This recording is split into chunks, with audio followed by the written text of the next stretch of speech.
Hello everyone, today I will tell you about a case that happened over 100 years ago in the 1880s in the Whitechapel area of East London, England. A villain committed a series of brutal murders that shocked the entire country of England. His method of committing the crimes was extremely cruel. His name instilled horror in many people up to this day. The true identity of the perpetrator remains a mystery. The case is known to everyone as one of the 10 most mysterious cases in the world. He is Jack the Ripper. The story took place at the end of the 19th century in England. London was one of the most prosperous cities in the world and attracted a large number of immigrants, including refugees. This led to a rapid decline in the number of jobs, causing many people to become unemployed. The Whitechapel area in East London, with cheap rent, became the choice for many low-income people. Gradually, this place concentrated a large number of immigrants. The environment and security in Whitechapel were very poor. To maintain order, the London police had to increase the police force here. Even though police patrols could be seen on the streets day and night, compared to the large population, the police force was still too thin. The security situation did not improve significantly. The Whitechapel area was a complicated place with all kinds of people living there. To survive, some women were forced to become prostitutes. They had to go out every day to solicit customers and earn a meager income. On August 6, 1888, which was a Tuesday, the first in a series of murders that shocked the world occurred. The first murder happened at 4:45 a.m. in the Whitechapel area, in an apartment on George Yard Street. A worker was preparing to go out to work at the market when he reached the first-floor staircase. He was shocked to discover a woman lying on her back on the floor. Her lower body was unclothed, and there was blood all around. The scene was extremely gruesome. After seeing this scene, the worker ran out to the street as fast as he could. 5 minutes later, he found a patrolling police officer and quickly brought the officer to the crime scene. Upon examination, the victim had up to 39 stab wounds. Her lower abdomen and genital area were stabbed. At 5:30 a.m., the medical examiner arrived at the scene. After the autopsy, it was determined that the victim had died approximately 3 hours earlier.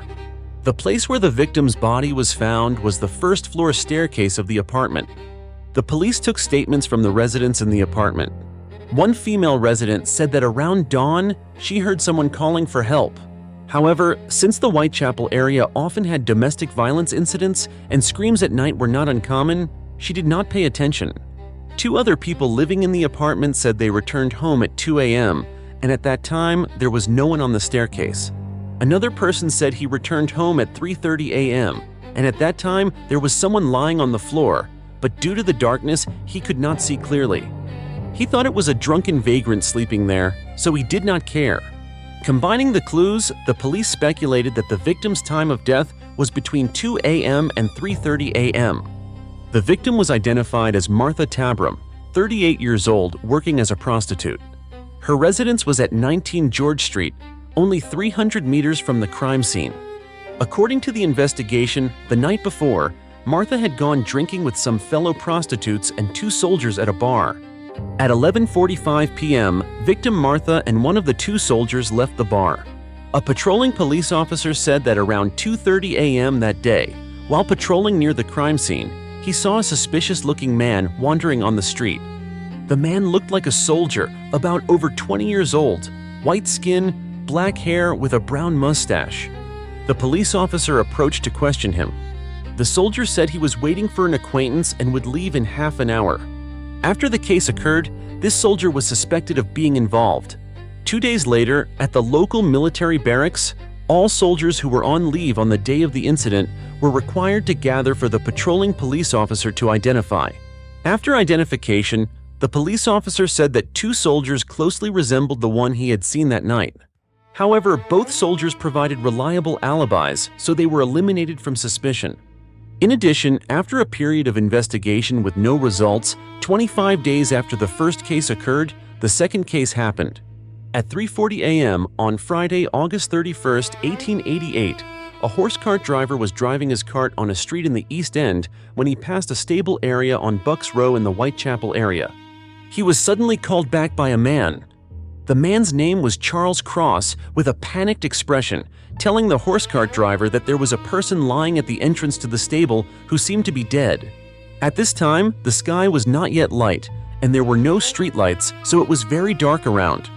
The two men went to the stable entrance to examine more closely. They saw a woman lying on her back on the ground, motionless, with her eyes wide open. Her skirt was pulled up. The two men touched the woman's face. It was still warm, but her hands were cold. At 3:45 a.m., a patrolling police officer arrived at the scene.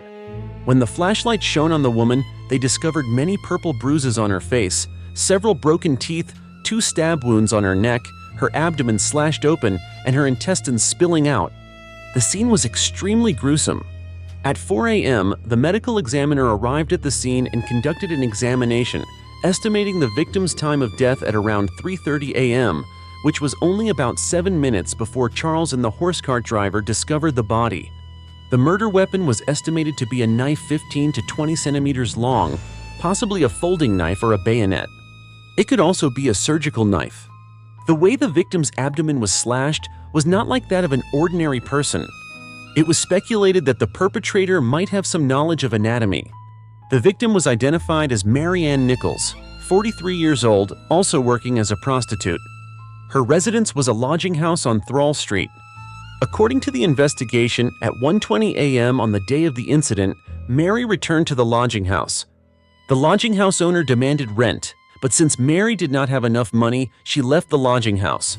At 2:30 a.m., at the corner of Whitechapel Road and Osborne Street, not far from the lodging house, a friend of Mary saw her leaning against the wall, looking drunk. This location was only 800 meters from the stable where the body was found. This friend wanted to take Mary home but was refused by her.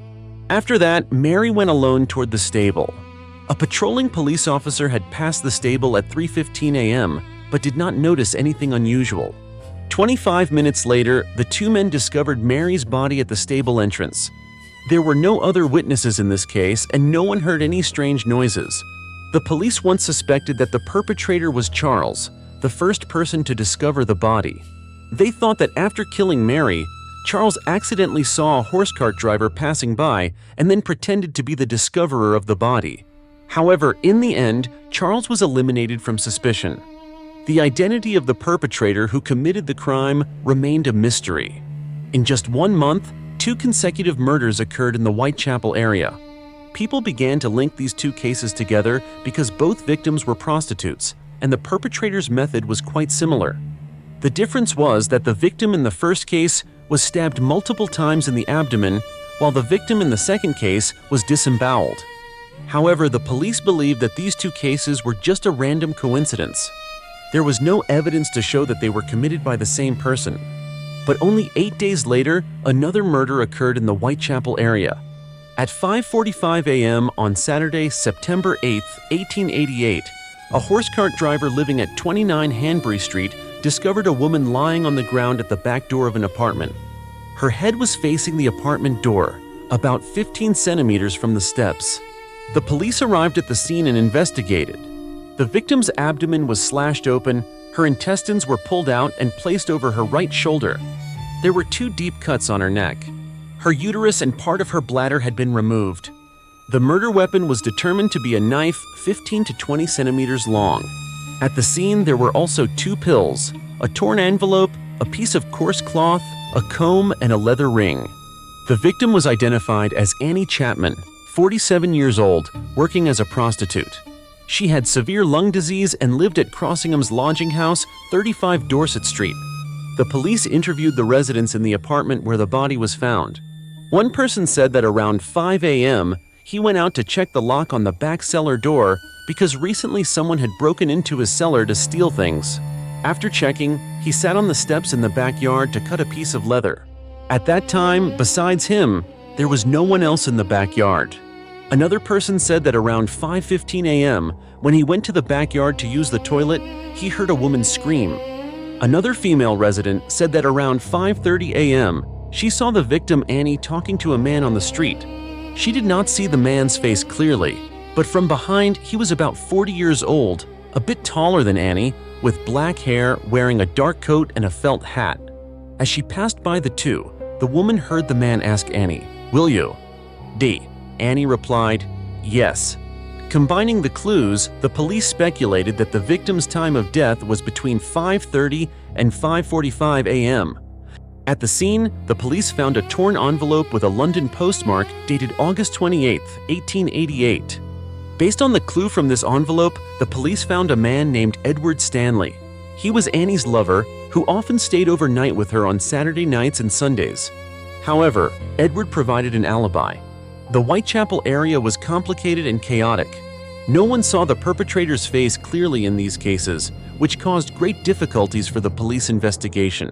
This time, the police released some details of the case to the public, hoping to receive clues. Soon after, there were rumors that these cases were related to a local man named John Pizer. This person was 38 years old, a Polish Jew working as a bootmaker. Pizer had the nickname Leather Apron. He often wandered around threatening women. Some tabloid newspapers published this rumor. Upon hearing the news, the police went to Pizer's house to search and found 5 long knives. However, Pizer provided an alibi at the time of the incident. Not only that, Pizer sued the tabloid newspaper for defaming his reputation and received compensation for damages. 19 days after the case, the local central news agency received a letter believed to be from the perpetrator. The letter was written in red ink. "Dear boss, I keep on hearing the police have caught me, but they won't fix me just yet. I have laughed when they look so clever and talk about being on the right track. That joke about Leather Apron gave me real fits. I am down on whores and I shan't quit ripping them till I do get buckled. Grand work the last job was. I gave the lady no time to squeal. How can they catch me now? I love my work and want to start again. You will soon hear of me with my funny little games. I saved some of the proper red stuff in a ginger beer bottle over the last job to write with, but it went thick like glue and I can't use it. Red ink is fit enough, I hope. Haha. The next job I do, I shall clip the lady's ears off and send to the police officers just for jolly, wouldn't you? Keep this letter back till I do a bit more work, then give it out straight. My knife's so nice and sharp, I want to get to work right away if I get a chance. Good luck. Yours truly, Jack the Ripper." In the letter, the sender admitted to being the perpetrator of the murders and mocked the police. After receiving the letter, the police thought it was just a malicious prank by someone, so they did not take it seriously and did not publish the content of the letter. Unexpectedly, not long after, another murder occurred in the Whitechapel area. At 1 a.m. on Sunday, September 30th, 1888, a horse cart driver discovered a woman lying on the street in Dutfield's yard in the Whitechapel area. The victim was identified as Elizabeth Stride, 44 years old, working as a prostitute. The police arrived at the scene and found 2 stab wounds on the victim's neck, some purple bruises on her chest. The cause of death was excessive blood loss from the left carotid artery. The victim was not disemboweled. One witness said that around 12:35 a.m. that day, he saw Elizabeth standing against the wall talking to a man of medium build wearing a long black coat. He heard Elizabeth say, "Not tonight, some other night." Another witness said that around 12:45 a.m., he saw Elizabeth being attacked by 4 men. This man had black hair, about 1.65 meters tall, with a brown mustache. This person tried to pull Elizabeth into the street but failed, then pushed Elizabeth to the ground. Because the method of this case was slightly different from the previous ones, the police did not link them together. 45 minutes after Elizabeth's body was discovered, at 1:45 a.m., a patrolling police officer discovered another woman lying on the ground in Mitre Square, less than 1 kilometer from where Elizabeth was killed. The victim was identified as Catherine Eddowes, 46 years old, also working as a prostitute. There were 2 stab wounds on the victim's neck. Her abdomen was slashed open, her intestines were pulled up and placed over her right shoulder with some unidentified liquid on them. Her left kidney and most of her uterus were cut out and not found at the scene. It was speculated that the perpetrator took them when leaving. The police speculated that after killing Elizabeth, the perpetrator intended to disembowel her in a similar way, but because someone passed by, he had to leave the scene quickly. On the way to escape, he met Catherine, then killed and disemboweled her. Therefore, these 2 cases might have been committed by the same perpetrator.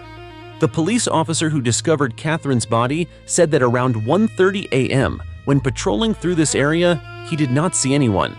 Therefore, Catherine's time of death was speculated to be between 1:30 and 1:45 a.m. At 3 a.m., another police officer found a blood-stained apron belonging to Catherine on Goulston Street, not far from the crime scene. On the wall near where the apron was found, there was a chalk inscription that seemed to imply that Jews were responsible for these serial murders. Since such ambiguous evidence often appeared in the Whitechapel area, the police could not determine if it was left by the perpetrator or had been there before. Fearing that these words could incite hatred and riots if seen by the public, the police arbitrarily erased them. The two murders occurring on the same night made the residents near the Whitechapel area extremely panicked. A group of merchants, dissatisfied with the police's inability to solve the cases for a long time, formed the Whitechapel Vigilance Committee, chaired by a man named George Lusk. The committee organized local residents to patrol at night and monitor suspicious people. They also offered a reward of £50 for anyone providing useful information. 2 days after the case, the Central News Agency received another letter with the following content. "I was not codding dear old boss when I gave you the tip. You'll hear about Saucy Jackie's work tomorrow." Double event this time. Number 1 squealed a bit, couldn't finish straight off. "Had not got time to get ears for police. Thanks for keeping last letter back till I got to work again. Jack the Ripper." This letter was still written in red ink, with handwriting similar to the previous letter. This time, the writer called himself Saucy Jackie. He took responsibility for the deaths of both Elizabeth and Catherine.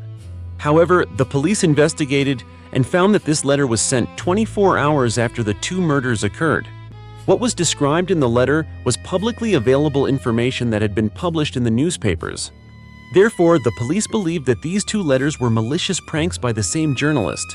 However, this time, the police published the content of the two letters. The content of the two letters caused a stir in public opinion. In the first letter, the perpetrator said he would cut off the victim's ears, and Catherine's ear was indeed cut off. These two things matched. So many people believed that the person calling himself Jack the Ripper was very likely the real perpetrator. In fact, at that time, newspapers received hundreds of letters, most of which were malicious pranks. These two letters might also be someone's prank, but the name Jack the Ripper mentioned in them was too special. So later this name was used to refer to the perpetrator. On October 16, 1888, George Lusk, chairman of the Whitechapel Vigilance Committee, received a letter with the following content. "From hell. Mr. Lusk, sir, I send you half the kidney I took from one woman, preserved it for you t'other piece. I fried and ate, it was very nice. I may send you the bloody knife that took it out if you only want a while longer, signed, Catch me when you can, Mr. Lusk." Unlike previous times, the perpetrator did not call himself Jack the Ripper in the letter, but sent a small wooden box along with it.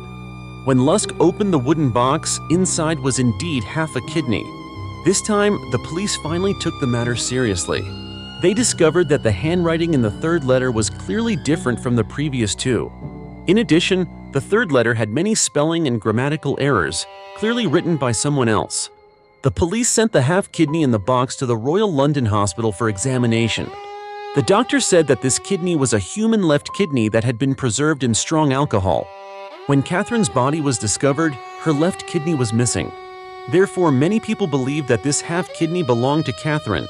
However, due to the limitations of forensic technology at that time, the doctors could not be 100% sure whether this was a human kidney, let alone whether it belonged to Catherine.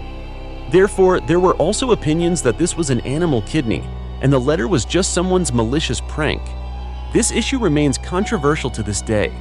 After Jack the Ripper appeared, the police received hundreds of letters claimed to be from him, most of which were fake. However, this letter is considered to have the highest possibility of being sent by the real perpetrator. While the police were still unsure what to do, another murder occurred.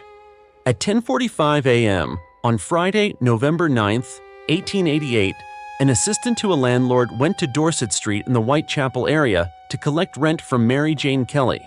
Kelly, 25 years old, working as a prostitute, had owed rent for 6 weeks. Kelly lived in a small room with a door and 2 windows next to it. The assistant knocked on the door, but no one answered. He tried to turn the doorknob but could not open it from the outside. Then he went to the window next to it, but it was blocked by curtains, so he could not see inside. However, the assistant soon discovered a hole in the window glass covered by cloth. The assistant pulled the curtain and removed the cloth from the window. He was shocked to see Kelly lying on the bed, blood flowing all over the floor. The assistant immediately reported to the police. The police quickly arrived at the scene and investigated. Kelly's room was not large. Inside there was a bed, 3 tables, and a chair. Above the bed hung a painting of the Fisherman's Widow. Kelly was lying on the bed unclothed. There was a clear strangulation mark on her neck and 2 cuts. Her abdomen was disemboweled, her internal organs were pulled out, her breasts were also cut off, and her face was slashed beyond recognition. After the autopsy, the medical examiner concluded that Kelly's cause of death was having her throat cut, followed by dismemberment. The murder weapon was determined to be a knife 2.5 centimeters wide and 15 centimeters long. The method of the crime and the weapon were similar to the previous cases, so it could be speculated that this was committed by Jack the Ripper. A friend of Kelly provided information to the police. She said that around 2 a.m. that day, Kelly asked to borrow 6 pence from her and then left. Not long after, she saw a Jewish man about 30 years old approach Kelly. The two seemed to know each other. Kelly's friend felt that this man looked strange. When Kelly and the man passed by, the man deliberately pulled his hat down low as if he did not want to show his face. She saw Kelly and the man heading toward Kelly's house around 2:45 a.m. Unfortunately, the police could not find out the identity of this man. It is noteworthy that after this case, Jack the Ripper disappeared without a trace. No more murders with similar methods occurred in London. Some people believe that from the 2nd case to the 5th case, the victims were all disemboweled, while the victim Martha in the 1st case was only stabbed multiple times in the abdomen. Therefore, the perpetrator who caused Martha's death might be someone else, and her case should not be linked to the subsequent ones. Thus, the 5 victims from the 2nd to the 5th cases are called the canonical 5, while Martha's case is excluded. This series of serial murders caused panic in British public opinion. The name Jack the Ripper terrified people. To hunt down the perpetrator, the British authorities sent the top investigation team at that time to the Whitechapel area. At that time, the Sherlock Holmes detective novels were very popular, so they invited Arthur Conan Doyle, the author of the novel series, to assist in the investigation. The investigation team noticed that the victims had some common points. They were all prostitutes, most were married and had children, and were heavy alcoholics. The victims showed no signs of fierce resistance. The first victim, Martha, also had these points, so some people believe that Martha might be Jack the Ripper's first victim. Except for the first case, the remaining 4 victims, Mary, Annie, Elizabeth, and Catherine, had their throats cut from left to right. The victim in the last case, Kelly, due to the body being dismembered, the direction of the cut could not be determined. However, based on the bloodstains at the scene, the police speculated that her throat was also cut from left to right. The investigation team believed that the perpetrator might have knowledge of human anatomy, and his occupation was very likely a doctor or a butcher. After that, the police investigated almost all butchers and doctors in London, but did not find any suspicious subjects. This serious incident reached the ears of Queen Victoria. The Queen believed that the Whitechapel area was near the London docks, and every Thursday and Friday, some ships traveling between London and continental Europe would stop there, then leave on Saturday or Sunday. Therefore, the perpetrator might be a butcher on a ship. This also explained why the cases all occurred on weekends. After that, the police investigated the docking records of these ships, but did not find any ship whose docking dates completely matched the dates of the cases. Almost everyone in the Whitechapel area was investigated and screened, from over 2,000 suspects down to over 300, of which 80 were heavily suspected, but still no results. In 1892, after 4 years of large-scale investigation that consumed a lot of manpower and resources from the police with no positive results, the police had to temporarily stop the investigation. This case became one of the most famous serial murder cases in England and the world. Since Jack the Ripper appeared until now, detectives around the world want to solve this case. Even though the case happened over 100 years ago, people still continue to research it. They have discovered some characteristics of the perpetrator. First, Ripper had certain knowledge of human anatomy. He struck at late night.